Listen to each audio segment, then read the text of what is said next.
mental health affects us all.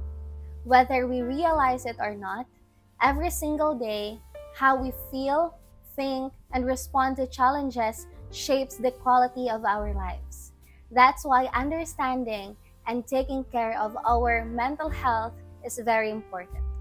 Hi everyone, what's up? And welcome to my journey on YouTube where we'll explore beauty, confidence, and how to take care of our overall well-being.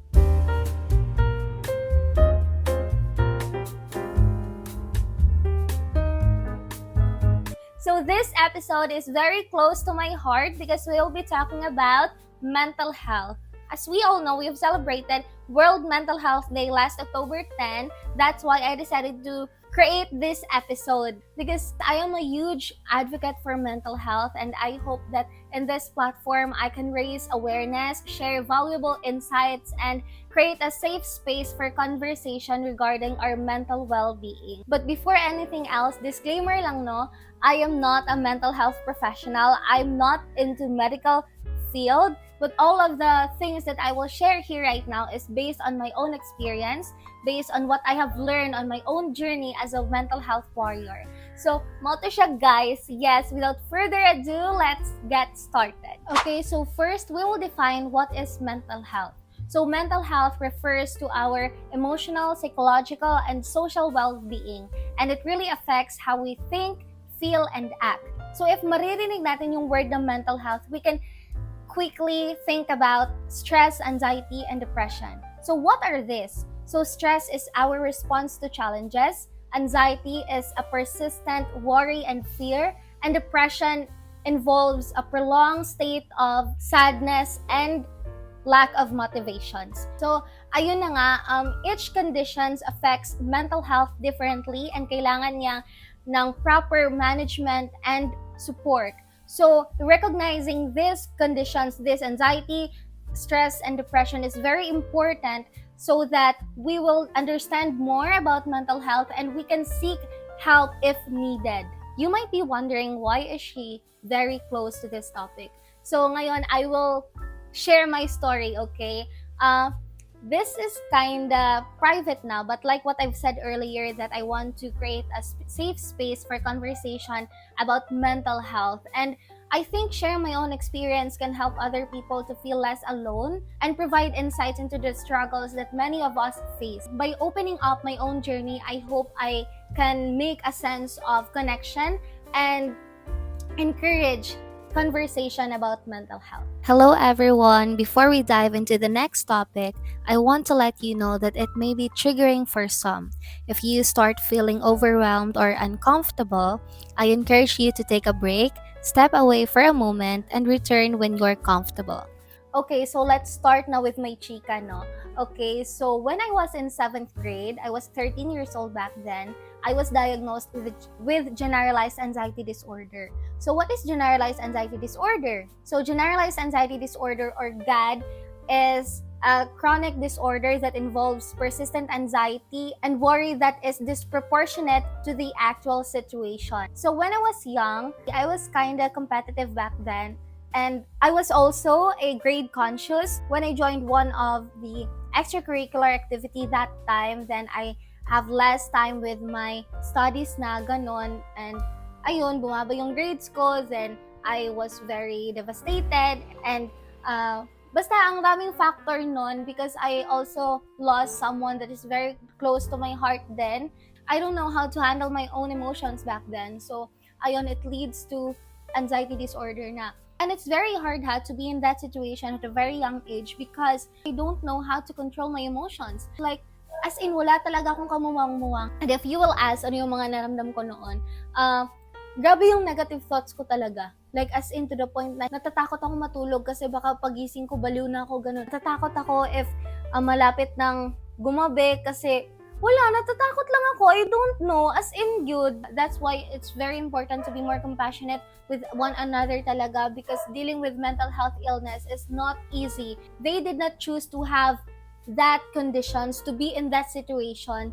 Gusto po na nila makasugakod guys, pero maglisod sila kay wala sila kabaloon saon. And what's ironic about dealing with mental health illness is that ikaw lang yung kakampi mo at the same time, yung sarili mo lang din yung kalaban mo. So you need to be more compassionate with yourself and just have faith in God that everything will be all right. So yun yung mga na-feel ko. I'm just very blessed to have a very understanding, compassionate, and loving people in my life, specifically my family, because they really made me feel that I'm not alone. In fact, sila pa nga yung nag-seek talaga ng professional help. Yung time kasi na yun is hindi ko na talaga makontrol yung sarili ko, yung panic attacks ko, excessive na talaga. So, they decided na ipa-check up na ako. So, pumunta kami sa physician muna because yung time na yon, mental health awareness is not that rampant. At hindi pa kami talaga gaano familiar sa mga mental health professionals, ganon. Wala pa kaming alam, wala pa kaming kakilala, ganon. Nung time na pumunta kami sa physician, the physician told me that wala naman talaga akong problem physically. And yung expertise ng mental health professionals, yung need ko to overcome those hurdles in my life back then. So ayun, na-refer ako sa psychiatrist and alam nyo, I thought na kanang injectionan ko or nang gapuson ko, ana ba, abig yun na kog ing ana guys, but no, as in, grabe ka buutan and grabe ka masinabtano ng ako ang psychiatrist, Jude. He just asked me what I felt, ganyan, tapos we've concluded na I have a generalized anxiety disorder. So, ayun, nag-take ako ng medications for about 6 months and I think every month or every week man guro ko nagabalik-balik sa clinic for checkups. I don't know because that was, I think, 2017, 18, 19, 20, 1, 22, 23.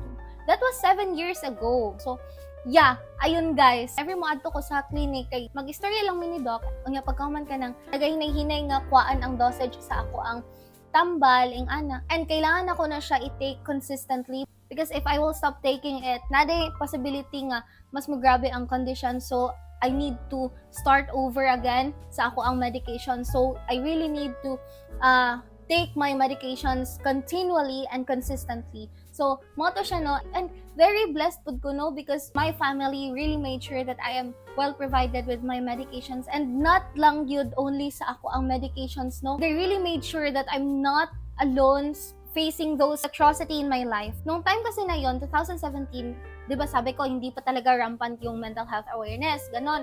And so, if malalaman ng ibang tao na nagpa-psychiatrist ka or nagpa-psychologist ka, ang iisipin agad nila is, baliw ka. Like ganon. Which is very sad. And hindi siya ganyan, guys, okay? Those people who seek for professional help in dealing with their mental health problem is brave. They are courageous enough to face all life challenges and strong enough to take the first step towards healing. If you're that person who feels that there's something wrong na good, but you are afraid to speak out and talk about your feelings and emotions and to seek for professional help because you are afraid to be judged, why? I am telling you right now that go for it. There's nothing wrong to seek for professional help. Ayaw gyud padala sa mga judgment ing ana. One of the lessons gyud that I've learned sa akong psychiatrist is when he said that grades is just a number.